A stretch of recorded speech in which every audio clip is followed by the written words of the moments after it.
Hey, is that folk music that you play there? What is that? How do you call that folk music? I think it was Studs Terkel who asked Big Bill Brunzi, did he consider his blues music to be folk music?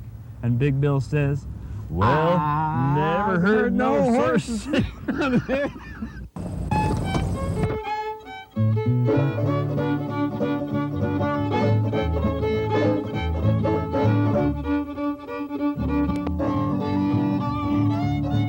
Ding shoo bob shooby doo doo booby doo dow.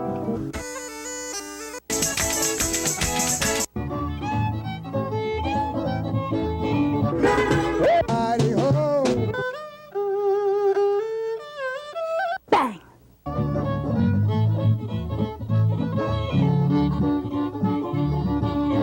Hot dog!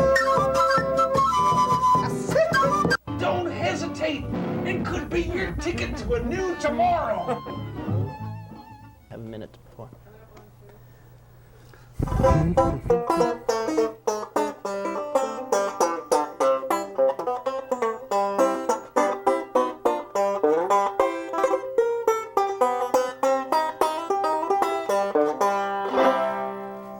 Hey folks, my name is Ralph Litwin, and this is Horses Sing None of It. And we're here with kind of an unusual program today. I'm going to read a quote or two about a fellow that's visiting here before I introduce him. What kind of quotes could you possibly have? Well, I don't know. It just came in the mail one day. These are some quotes about what is this? Really? Well, it's a show that's called no The longer Hollywood Hustle. Here's a little advertisement from it. And the LA Weekly said, by recounting painfully funny true life episodes, this former network executive fuses sexual and political mores into an engaging modern-day fable. Sounds like a show I'd want to see. WOR radio network says, hip, heartwarming, and hilarious. You'll love it. Yeah! All right. And who is this fella who wrote and performed? What is this? Really? Jeremiah Bosgang, welcome to the show. Oh, thanks for having me. How you doing, man? I'm doing good. I'm doing good. It's great to be here. Thanks for having me on. Nice to have you. Now, Could I have those back, by the way? I'm going to send those to the next show. I only have a couple. You only have one cup? Yeah. You know, Xeroxing expenses and all, it runs up. Okay, is it time to make fun of Andy yet? Oh. The way we met is That's that Jeremiah works for Andy. You still work for Andy? Sure. As Are we far going as to I get know. you fired I don't know. today? After this show, there might actually be some sort of restructuring over at Andy Breckman Productions. But as of now, I do still work for him, yeah. Well, tell us who Andy Breckman is. Andy Breckman. What? Well, you could spend a whole show just trying to explain who Andy Breckman is. He is a writer. He makes his living as a feature film comedy writer, and he's also a performer. He also sings, writes songs, and he's also an erotic male dancer. And he doesn't make much money doing that, actually. If you knew I can't Andy, imagine why. well, he's trying to break into it. It's kind of difficult.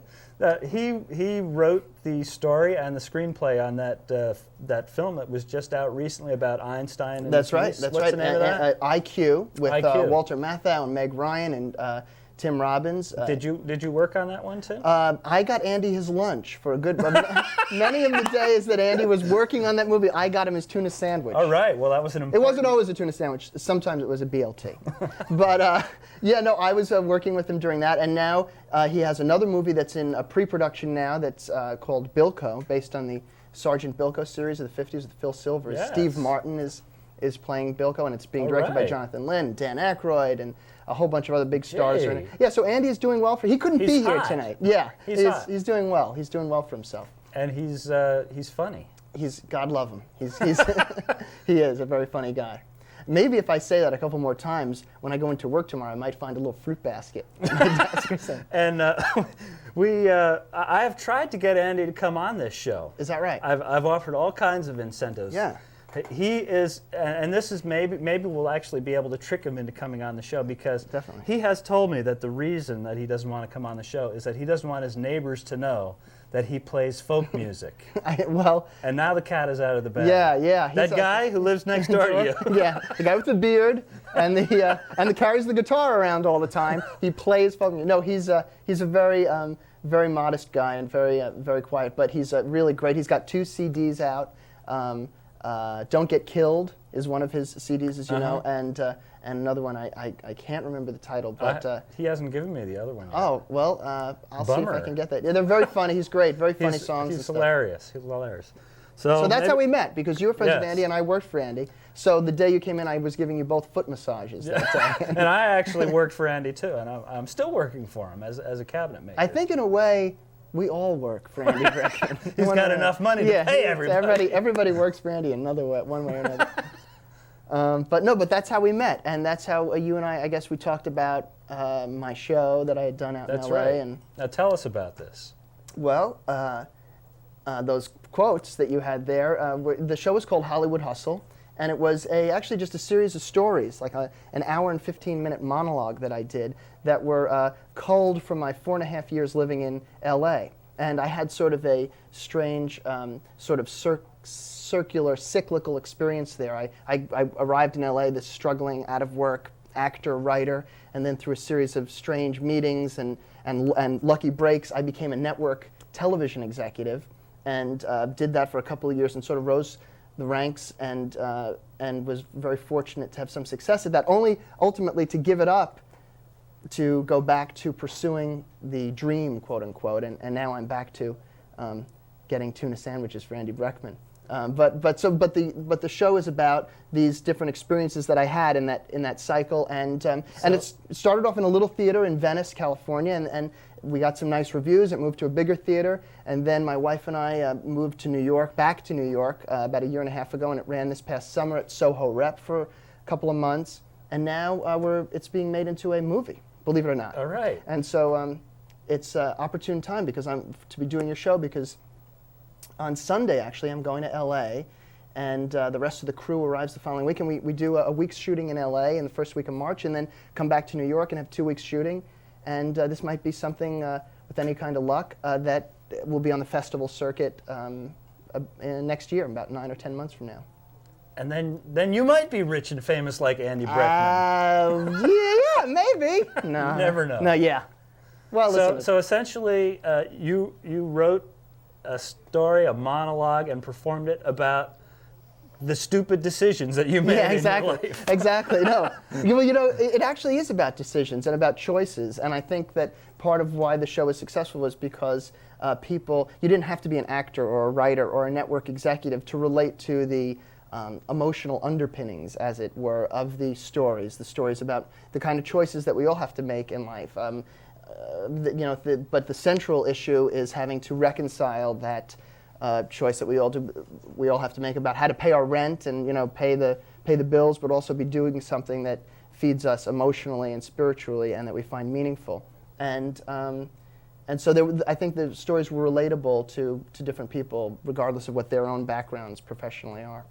So is there like a segment out of this show that you can Just serve up for us here on Horses segment of it? Gosh, well, there were all different parts depending upon the point in my years out there that I talk about. But I think one of the first stories that comes early on in the show is when I first get out to LA, and I went out to LA because this job that I had been up for in New York fell through, but not until after I had already given up my apartment and sold off all my. I was going to relocate to Florida for this job working down for Disney in Florida, and totally started disassembling my life in New York, only to literally 2 days before going down find out that the job didn't exist anymore, or they were taking it back.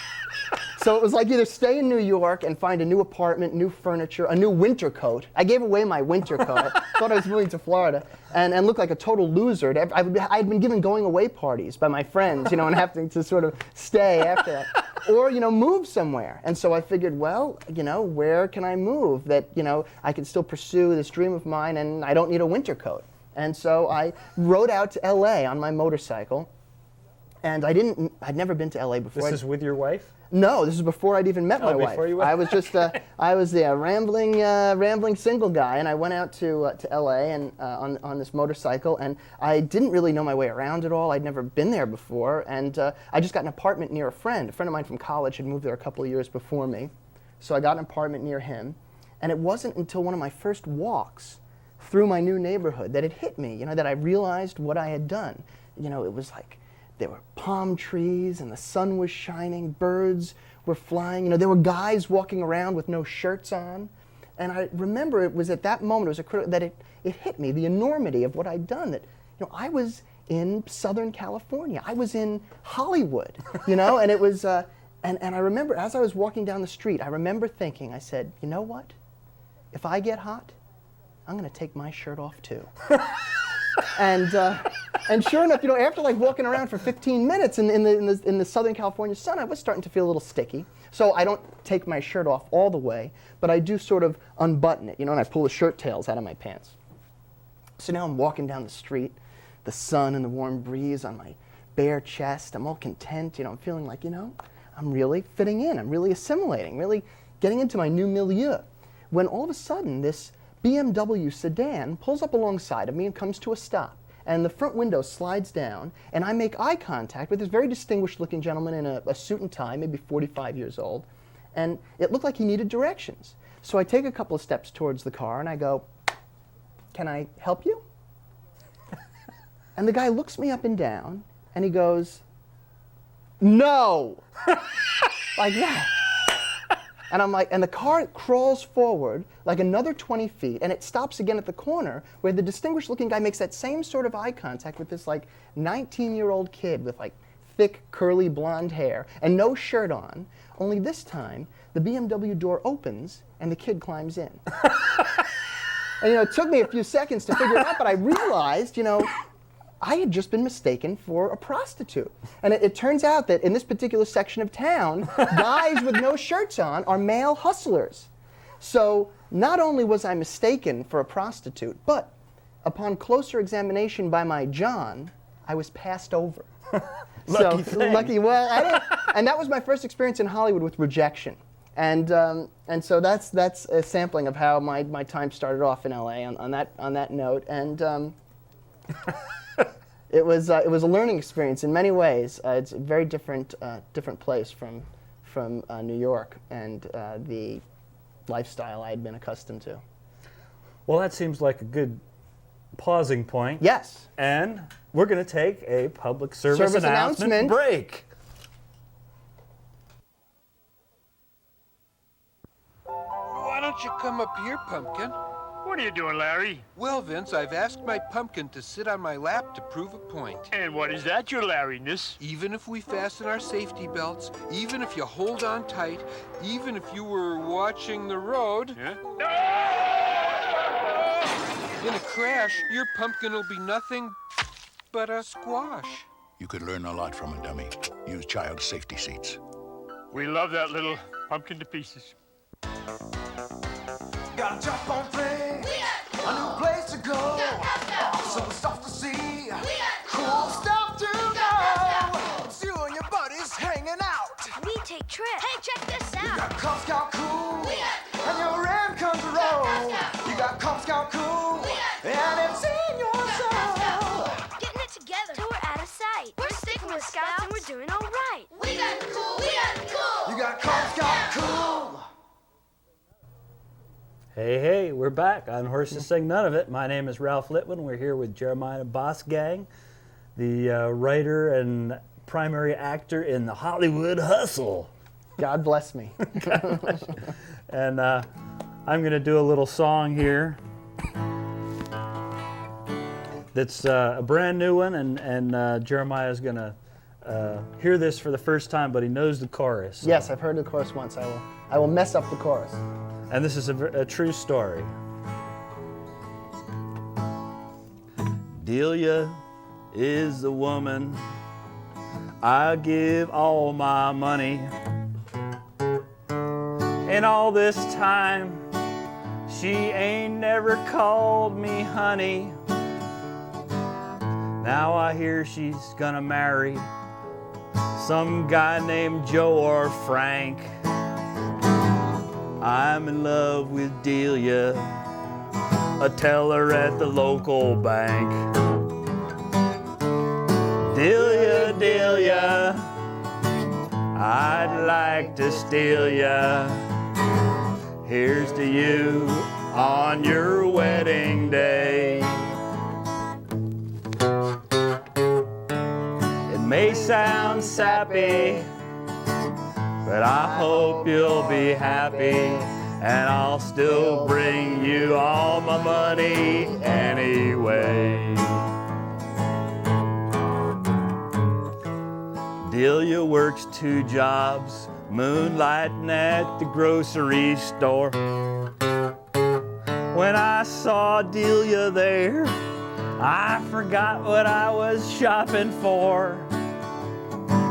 She opened the line just for me, so I wouldn't have to wait at the bank and at the grocery store. I thought it must be fate. Delia, Delia, I'd like to steal ya. Here's to you on your wedding day. On your wedding day. It may sound sappy, but I hope you'll be happy, and I'll still bring you my money anyway.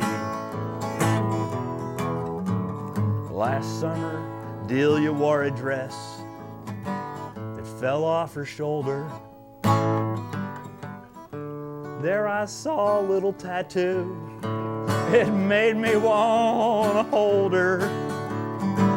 I'd like to give Delia all my money for the rest of my life. And as long as she's working at the bank, well, it's okay with my wife. Delia, Delia, I'd like to steal ya. Here's to you on your wedding day. On your wedding day. It may sound sappy, but I hope you'll be happy, and I'll still bring you my money anyway. Yes, I'll still bring you my deposits anyway. Yeah. Thank you. Yes, that's a true story. And my band, the band with 1,000 names, has just been booked to play at Delia's wedding. So God bless. Oh, perfect. I had a good time with that. So, where were we? We were talking about we were just your talking experiences in LA. Yes, my experiences, my action-packed experiences in LA. How did you manage to catapult yourself to the... It's a mystery. It's a mystery that bumbles even the smartest of men and women. It was really the classic case of just being in the right place at the right time. And, you know, I was literally supporting myself at that time, installing audio-visual, like high-end video systems and sound systems in wealthy people's homes, because, you know, I'm sort of a nerd when it comes to that kind of thing. So I was like, that's how I was making some money, by installing these things. And this one person, I was putting in a projection TV and a very expensive stereo system and doing the wiring and stuff. And he was a senior executive at a studio, a television studio, and we got to talking, and he was very nice and very supportive of me, and introduced me some people, and then met another person, and next thing you know, they're looking to bring on a new trainee at NBC in this executive training program, and the guy said, you might be right for it, and so I got to get in for this interview that had I applied for, you know, my application would have been lost in these reams of other papers, and so of applications of much more qualified individuals. And I met this senior vice president at NBC who I really liked, and he took a liking to me. He became my mentor, brought me in, and groomed me. And then just when I reached the right point, I stepped on his neck and went and left NBC to go to Fox, and worked at Fox for a little while. And you know, so it's really just that kind of being in the right place thing. And I was very fortunate and lucky, but realized that as great as the experience was and the lifestyle, that it sounds trite to just sort of say it out loud, but that I really wasn't happy. You know, as my wife, at this point I had met my wife, met my now wife, and we were together and married, and she actually was the one who helped me realize that even though I was making good living and living the kind of lifestyle that a lot of people would associate with being very happy, you know, having a fancy car and nice suits and an expense account and a certain status, that was the other thing. It was such a change in status from what I had been, like installing audio systems and like painting houses, to being an executive, and that it was a very seductive thing, but ultimately just realized that I was not happy, and that I realized that we didn't have any children, and we didn't have a mortgage to pay, but those things would soon change if I stayed on the course that I was going, and that the question of, you know, what do you do? Do you go for the safe thing, or do you try to follow another bigger dream if you have it? And so I opted for the latter, and we'll see how it works out. But it was like, I mean, your bigger dream, you couldn't see a place to like springboard from your executive it's position. really, yeah, I know. It's really hard to, you know, cross over. You know, when you're doing one thing, to sort of be the one at the audition or whatever and saying, okay, very good, and now I'd like to show you all what I can do. You know, it's like it's really hard. You know, people, I don't know what your experience has been, but I've found that people in general, regardless of what work you do, tend to want to label you and compartmentalize you, and not in an evil way, but they just want to say, oh, Ralph, you know, he is a singer, and he's also a carpenter, and, you know, that's how they identify you. And then if Ralph decided that he wanted to, you know, go to law school or be a teacher or something like that. Which I did, incidentally. Oh, did you? Wow. That's weird, man. I picked up on that. But I mean, so, well, then you can tell me, did you find you were getting reactions from people like, oh, you're doing that now? You know, like a surprised kind of, it doesn't fit with their picture of who you were? Support me on this now. I really don't remember. Don't remember? You're blocking it out. I wasn't thinking about it at the time. Oh, all right. Well, had you been thinking of it, I think that if your experience is anything like mine, you would have found that it's hard to cross over. People tend to think, good night, everybody. I don't know. It was just my thing. You know, if people know you as one thing, if they know you as an executive, or they know you, then it's hard to say, hey, you know, I want to be a writer or an actor. If they know you as a writer or an actor, it's hard to say, oh, by the way, I'd really like to be an executive. If somebody knows you as a that was just the way it went with me, but I tend to think that if somebody knows you as a teacher and you say, well, you know what I really want to do is be an artist. A brain surgeon. Like, yeah, good for you. Good going. Well, way to go, power. You know, it's like rolling their eyes because it doesn't fit with the structured way we tend to think of people. So you were going to tell us a little bit about your executive experience. I was? Yeah. No. I told you nothing about executive. What? No. Do we have time? How are we doing on We have about 4 minutes. We have about 4 minutes. All right. Well, I'll try to tell you a quick story about my executive experience. All right. I'll tell you a story about.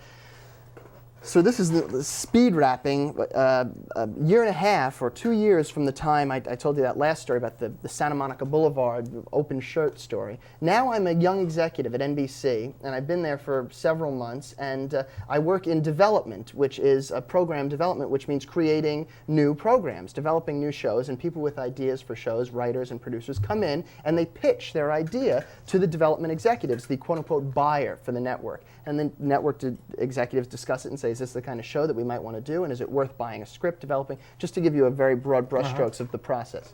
So I'm one of these young guys to whom producers and writers pitch their ideas. It's my first pitch meeting that I'm taking on my own as an executive without my boss in the room supervising. Now, because I'm a low-level, trainee level executive, you can imagine that it's not the big stars. It's not Stephen Bochco who's coming in to pitch to me. It's like the less experienced producers and writers who are pitching to me. So I'm sitting in my office, the first pitch meeting I'm ever taking. This gentleman comes in, and he sits down, and I sit down, and I'm a little nervous because I have to hear some taking notes. And he goes, a very, very simple pitch. And I said, well, great, I like simple. And he said, this one is 2 words simple. 2 words. Wow. He goes, you ready? Yeah, I'm ready. He goes, California raisins. So I go, California raisins? He goes, California raisins. So I'm thinking to myself, my mind is racing, like, California raisins? Those are like those animated dancing raisins in the Raisin Bran commercial. That's like he's pitching. So I'm just listening. He goes, the California raisins rent an apartment in London. So I go, the California raisins rent an apartment in London? And he starts pitching out this show about the California raisins. He goes, the California raisins at Big Ben. The California raisins having tea with Lady Di. The California raisins start a punk rock band. And he's going on, and I, the whole time I'm starting to, perspiration is starting to drip down my head, and I'm starting to think, what do I say to this guy? I mean, I can't just cut him off and say, no, not interested. He was old enough to be my father. He's like an adult man. And besides, I remembered what it was like to be coming in to pitch an idea. I figured, I have to let him finish his pitch, and then I can politely explain, I don't really think this is right for us, but I'll discuss it with my boss, something like that. And this guy just goes on and on and on for like 25 minutes. He's like, the raisins at the changing of the guard. The raisins eating Yorkshire pudding. The raisins, it's like just the raisins. And I'm like, okay. And I swear to God, I started to how I started to doze off. I mean, I could feel my eyes kind of like, close. And how sometimes when you start to doze, you feel like you're falling? Well, I went, like that, in the middle, and this producer, he stops in mid-sentence. He's very genuine. He's like, are you all right? Can I get you a glass of water or something? And in this, they're going like this. They're going like this. So in this lame attempt to cover, I go, I think something just bit me. Anyway, so it was one of the raisins. It was one of the raisins. So that's the kind of laugh riot my show is. And a little story about when I was first starting as an executive. Thanks for joining us on Hey, Horses thanks for having Sing me on. Jeremiah Bosgang. Oh, we Ralph forgot Little. to show. Did they show your thing? Your No. name? No. Show his name. God bless him. I don't know.